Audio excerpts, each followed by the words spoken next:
नमस्कार. भगवत पूज्यपाद श्रीमद आद्य शंकराचार्य विरचित श्री लक्ष्मी नरसिंह करावलंबन स्तोत्रातील शेवटचा श्लोक आज आपण पाहू. ओम उग्र नृसिंहाय विद्महे वज्रनखाय धीमहि तन्नो नृसिंह प्रचोदयात्. लक्ष्मी नृसिंह चरणाब्ज मधुव्रतेन स्तोत्रं कृतं शुभकरं भुवि शंकरेण. ये तत्पठन्ति मनुजा हरिभक्तियुक्तास्ते यान्ति तत्पदसरोजम् अखंडरूपम्. लक्ष्मी नृसिंह चरणाब्ज मधुव्रतेन. लक्ष्मी नृसिंहाची मूर्ती डोळ्यासमोर आणली तर अत्यंत सुंदर अशी ती मूर्ती, आणि त्या लक्ष्मी नृसिंहाच्या चरणापाशी भृंग होऊन मीच आनंद घेतो.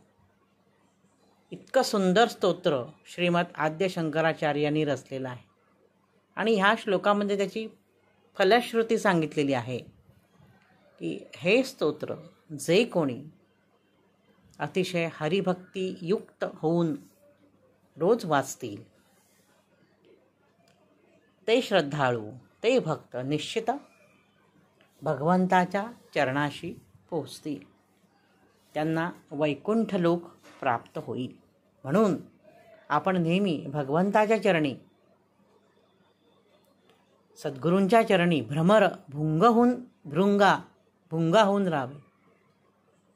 श्री सद्गुरु पद कमली भृंग होई रे.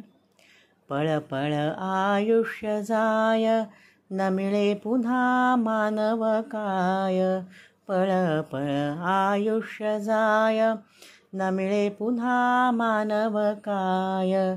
श्री सद्गुरु पद कमली भृंग होई रे. म्हणून प्रत्येकाने सदैव सद्गुरूंची कास धरावी. आणि आता हे जे नृसिंह भगवानाचं नवरात्र चालू आहे, या नवरात्रामध्ये हे श्लोक, हे स्तोत्र भक्तिभावाने अगदी जरूर सर्वांनी एकत्र बसून पठण करा. ह्याचा निश्चितच तुम्हाला लाभ होईल आणि नृसिंह भगवानांचा आशीर्वाद तुम्हाला प्राप्त होईल. हेच सर्व आपण काव्यरूपात पाहू. तव चरण कमलाचा भृंग होनी मीच घेतो मकरंद. विश्वकल्याणकारक स्तोत्र देई बहुत आनंद. मनोभावे पठण करिता मिळे अखंडानंद तृप्ती. श्री भगवंताच्या चरणांची भक्तांसी होई प्राप्ती.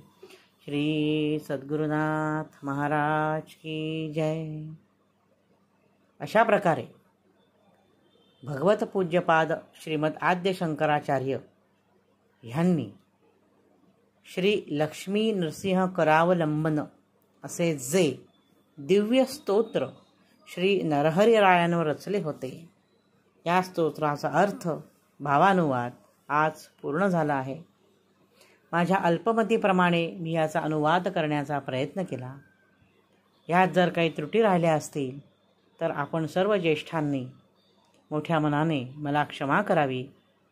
श्री नृसिंह भगवानांचा आशीर्वाद सर्वांवर सदोदित राहो अशी प्रार्थना करून आज मी ह्या मालिकेला पूर्णविराम देतो.